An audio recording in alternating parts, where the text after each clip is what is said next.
السلام علیکم دوستو، امید ہے کہ آپ لوگ ٹھیک ہیں، خیریت سے ہیں۔ عمران خان کو جو جھٹکے ہیں نا وہ لگنے کا سلسلہ جاری ہے۔ وہ لوگ بھی کپتان کو چھوڑ کر جا رہے ہیں جن کے متعلق کبھی کپتان کو بھی یہ توقع نہیں تھی کہ یہ لوگ بھی مجھے چھوڑ جائیں گے۔ پی ٹی آئی میں ایک پریشر گروپ بن رہا ہے جس کا ذکر کافی دنوں سے ہو رہا ہے کہ پاکستان تحریک انصاف کے اندر عمران خان کے خلاف ایک پریشر گروپ بنے گا۔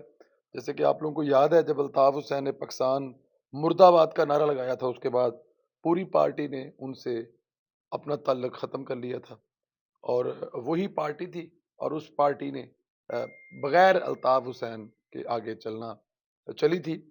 خیر اس کا جو رزلٹ آیا وہ آپ کے سامنے ہے۔ جب تک الطاف حسین رہا، ایم کیو ایم رہی، اس کے بعد ایم کیو ایم 1 اور 2 سیٹوں پر آ گئی۔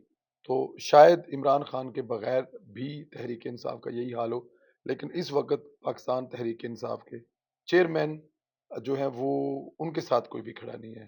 مختلف ٹولیوں کے ساتھ جو ہے وہ لوگ پریس کانفرنس کر رہے ہیں، چھوڑے ہیں ایک ایک دو دو نہیں، ٹی وی والوں سے ٹائم مانگتے ہیں پریس کانفرنس کرنے کے لیے، یا پریس جو کانفرنس جہاں پہ پریس کانفرنس ہو رہی ہوتی ہے وہاں پر 15 15 دن کا ٹائم مل رہا ہے جی، کہ یہاں پر اتنی زیادہ مصروفیت ہے اس وقت کہ وقت نہیں ہے کہ آپ آ کر پریس کانفرنس کر لیں۔ پنجاب سے پاکستان تحریک انصاف کے تگڑے 6 افراد نے پارٹی چھوڑنے کا اعلان کیا ہے۔ صوبائی سابق وزیر اور یہ ہاشم ڈوگر صاحب وزیر داخلہ تھے جی، اور اس صوبائی وزیر تیمور بھٹی، سابق صوبائی وزیر جو پاکستان مسلم لیگ نون سے عمران خان کے ساتھ ملے تھے، سمیع اللہ صاحب، سابق وفاقی صوبائی وزیر چودھری اخلاق، سابق چیئرمین ٹوئٹا مامون تارڑ، سردار منصب ڈوگر نے بھی پارٹی چھوڑنے کا اعلان کر دیا ہے۔ عمران خان صاحب کو داغے مفارقت دے گئے ہیں۔ اچھا، یہ گروپ اب مزید پی ٹی آئی کے لوگوں کو ساتھ ملائے گا، ایک پریشر گروپ کے طور پر کسی بھی سیاسی جماعت کو جوائن کر لے گا۔ آگے جا کے اس پہ بات کریں گے، ان کو کون لے گا اپنی پارٹی میں، ان کو جن کو ہم لوگ عام زبان میں لوٹا کہتے ہیں، کہ ان کو اپنی پارٹی میں لے گا کون۔ یہ جا کے آگے لیں گے، آگے جا کے سوال لیں گے، اس پہ بات کریں گے کہ کیا نواز شریف صاحب ان کو اپنی پارٹی میں لیں گے، تو میرا خیال ہے کہ نہیں لینا چاہیے۔ یہ جو کلچر ہے نا، 98 97 میں نواز شریف نے ختم کرنے کی کوشش کی تھی، اور اس وقت ان کے خلاف ایک کیس ہوا تھا جی کہ نواز شریف صاحب جو ہیں وہ یہ لوٹا کہہ کر لوگوں کی جو آزادی کا حق ہے کہ آپ جدھر مرضی جائیں اس کو سلب کرنے کی کوشش کر رہے ہیں۔ لیکن میرے خیال میں آج بھی وہ 25 30 سال پہلے والا جذبہ جو ہے وہ زندہ ہی ان لوٹوں کو نہیں لینا چاہیے۔ ان کو اس بات کی سزا ملنی چاہیے کہ انہوں نے ایک ایسے شخص کا ساتھ دیا جو پاکستان کی املاک نہیں بلکہ فوج کی املاک کو آگ لگا رہا ہے، اور فوج کے خلاف پاکستان کے عوام میں نفرت پیدا کر رہا ہے۔ اچھا جی، ایک بڑی جو وکٹ گری ہے وہ سابق گورنر سندھ عمران اسماعیل، جو پوری نون لیگ کو اور پیپلز پارٹی کو اڈیالہ جیل میں پھینکنا چاہتا تھا۔ آپ کو ان کا مشہور گانا یاد ہے نا، روک سکتے ہو تو روک لو، تبدیلی آئی ہے، نیکسٹ اسٹاپ ٹو اڈیالہ۔ وہ شاید اب آج میں نے ان کی پریس کانفرنس دیکھی ہوئی ہے، روتے ہوئے وہ آلموسٹ کہہ سکتے ہیں آپ، انہوں نے بس جو ان کو جان چھڑوانے کے لیے کہنا پڑا انہوں نے کہا، اور اینڈ میں یہ کہہ کے گیا کہ عمران خان صاحب میں آپ کو خدا حافظ کہہ رہا ہوں، اور کسی ایک صحافی کا جواب نہیں دیا۔ یہ وہی صاحب ہیں جو کہتے تھے، یا بلکہ اپنے حکم پر آدھے گھنٹے کے نوٹس پر کراچی کو بند کرنے کی دھمکیاں دیے کہتے تھے۔ عمران خان صاحب کو چھوڑنے کا آج وہ بھی اعلان کر گئے ہیں۔ عمران خان کو سینٹ سے بھی زور کا جھٹکا لگا، سینیٹر تو چھوڑ ہی رہے تھے لیکن عمران خان کا قریبی قائد ایوان سینٹ ڈاکٹر شہزاد وسیم بھی چھوڑ گیا۔ اب سینٹ حکومت کے پاس آ گیا ہے، یعنی کسی بھی قانون کی منظوری بہت آسانی سے ہو جائے گی، کیونکہ اس وقت حکومت کی جو پوزیشن ہے وہ عمران خان کی پارٹی سے زیادہ تگڑی ہو گئی ہے۔ اچھا جی، جہاں لوگ عمران خان کو چھوڑ رہے ہیں وہاں نون لیگ کو جوائن کر رہے ہیں۔ یہ پہلے والے جو جھٹکا تھا اس میں جن لوگوں نے جوائن کیا تھا، جیسے آپ سے ہم کہہ رہے تھے کہ ان لوٹوں کو لینا بڑا مشکل ہوگا، لیکن کیونکہ بہت سارے لوگوں کے ساتھ اس وقت وعدہ کیا گیا تھا جب تحریک عدم اعتماد کامیاب ہوئی تھی، تو کچھ لوگوں کے ساتھ وعدہ کیا تھا، ان میں راجہ ریاض سمیت فیصل آباد سے لوگوں نے وزیر اعظم شہباز شریف سے ملاقات کی ہے۔ ذرائع کہتے ہیں نون لیگ فیصل آباد سے راجہ ریاض اور نواب شیر وسان کو ٹکٹ دے گی۔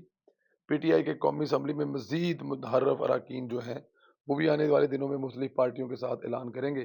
اب دیکھنا یہ ہے کہ کیا نون لیگ میں کسی جگہ پہ ان کی جگہ بنتی ہے یا نہیں، یا ان کو عبرت کا نشان بنانا ہے۔ ظاہر ہے یہ آنے والے دنوں میں فیصلہ ہوگا۔ جہانگیر ترین بھی گیم جو ہے وہ بڑی تیز کر رہے ہیں۔ جہانگیر ترین آئندہ 2 روز میں متعدد سابق پی ٹی آئی رہنماؤں کے ہمراہ پریس کانفرنس کر سکتے ہیں۔ تیاری تقریباً مکمل ہے۔ جہانگیر ترین نئی پارٹی یا گروپ کا اعلان کریں گے، اور یہ بھی طے ہے کہ جہانگیر ترین جس طرف جائے گا اقتدار بھی اسی طرف جائے گا۔ بالکل ٹھیک ہے جی۔ اب دیکھتے ہیں کہ جہانگیر ترین کا فارمولا کیا ہوتا ہے۔ میری اطلاع کے مطابق جہانگیر ترین پوری پی ڈی ایم کو سپورٹ کرے گا، گروپ بنائے گا اپنا ایک، اور پی ڈی ایم کو ہی سپورٹ کرے گا۔ پی ٹی آئی کے کچھ لوگ فرار ہو رہے ہیں، کوشش کر رہے ہیں، اس لیے حکومت نے شاہ محمود قریشی، اسد عمر، پرویز خٹک، اعظم سواتی، امین گھنڈا پور، فرح حبیب، شیخ رشید، زرتاج گل، علی محمد خان، اون عباس پپی کے ڈپلومیٹ پاسپورٹ منسوخ کر دیے ہیں۔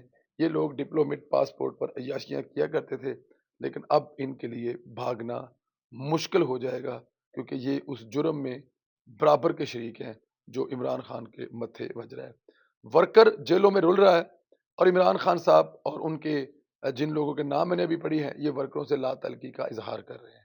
وہ ورکر جنہوں نے جذبات میں آ کر وہ حملے کیے جس کے لیے عمران خان نے ان کو اکسایا، جیل جانے سے پہلے جب وہ گرفتار ہوئے تو ٹارگٹ دے کے گئے تھے کہ میری گرفتاری کے بعد یہ سب کچھ کرنا ہے۔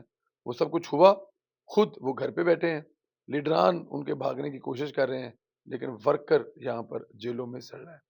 ایک اور بڑی خبر ہے کہ عمران خان کے قریبی ترین لوگ وعدہ معاف گواہ بننے کے لیے بھی تیار ہیں۔ وہ اعتراف کر رہے ہیں کہ فوجی تنصیبات پر حملے کی پلاننگ عمران خان کی تھی، ماسٹر مائنڈ ہے۔ ان گواہوں کی بنیاد پر عمران خان کا فوجی عدالت میں مقدمہ چلانا نہایت آسان ہو جائے گا۔ فوجی عدالت میں بندیالی انصاف نہیں ہوگا، وہ اصل انصاف ہوگا، اور عمران خان کی 14 سال کی جیل جو ہے، اگر اس میں یہ ثابت ہو جاتا ہے کہ عمران خان ان حملوں کے پیچھے ماسٹر مائنڈ ہیں، اگر عدالتوں کے پاس انف ثبوت ہوئے، تو پھر 14 سال کی جو سزا ہے وہ عمران خان صاحب کو ہو سکتی ہے۔ میرے خیال میں کافی مشکل ہوگا، خان صاحب 14 دن بھی جیل میں نہیں نکال سکیں گے، اس لیے اب وہ باہر بھاگنے کی تیاریاں کر رہے ہیں۔ بہت بڑی پیش رفت ہے کہ عمران خان کے قریبی لوگ بھی عمران خان کو پھنسا رہے ہیں، یعنی ساری زندگی عمران خان نے اپنے حسنوں کو ڈسا، آج وہی عمران خان کے ساتھ ہو رہا ہے۔ جو عمران خان صاحب کاٹتے رہے ہیں، اب بوتے رہے ہیں، وہی اب عمران خان صاحب کاٹیں گے بھی، اس کے علاوہ کوئی چارہ نہیں ہے۔ ادھر مولانا فضل الرحمان ہنگامی طور پر لندن پہنچ رہے ہیں۔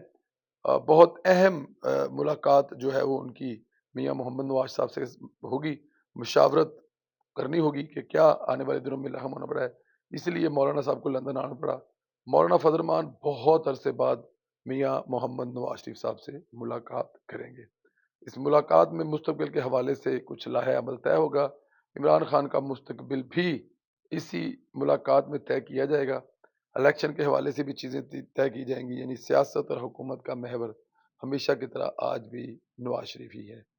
آج بھی فیصلے جو وہ نواز شریف کر رہا ہے۔ الیکشن جو ہے وہ، جو میں سمجھتا ہوں یا دیکھتا ہوں، وہ اپنے ٹائم پر ہونے چاہیے۔ جیسے 5 سال اسمبلی کے پورے ہوں تو الیکشن ہو جانے چاہیے۔ اس سے الیکشن لیٹ کرنا کسی بھی طرح جمہوری لوگوں کو سپورٹ نہیں کرے گا، بلکہ آنے والے دنوں میں وہ جمہوری لوگوں کے گلے کا ایک بہت بڑا پھندا بن جائے گا اگر آپ وقت پر الیکشن نہیں کروائیں گے۔ اور ملک کے حالات جیسے بھی ہوں گے، لوگ شاید اس بات کو اچھی نظر سے نہ دیکھیں۔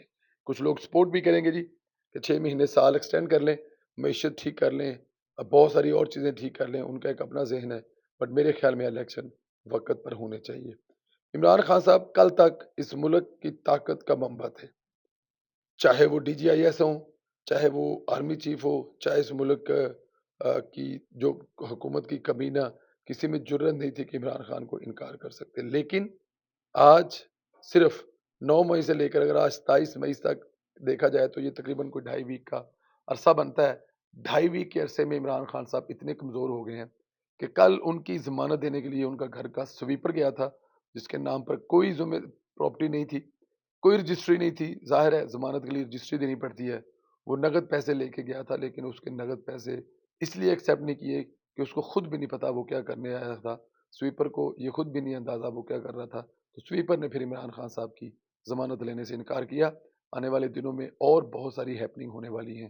اللہ تعالیٰ کی ذات آپ لوگوں پر اپنا سایہ قائم رکھے، پاکستان کو ہمیشہ قائم رکھے، تا قیامت رکھے، اور عمران خان صاحب کے کیے ہوئے سارے گناہ جو ہے وہ معاف فرمائے۔ آخر بار پاکستانی ہیں، کچھ عرصہ پہلے وہ بہت سارے لوگوں کے وہ ہیرو تھے، پاکستان نے ان کو عزت دی، مقام دیا، 50 سال تک عمران خان زندہ باد کے نعرے لگائے، لیکن عمران خان صاحب نے اینڈ میں آ کر پاکستان مرد آباد کا ہی نعرہ لگا دیا۔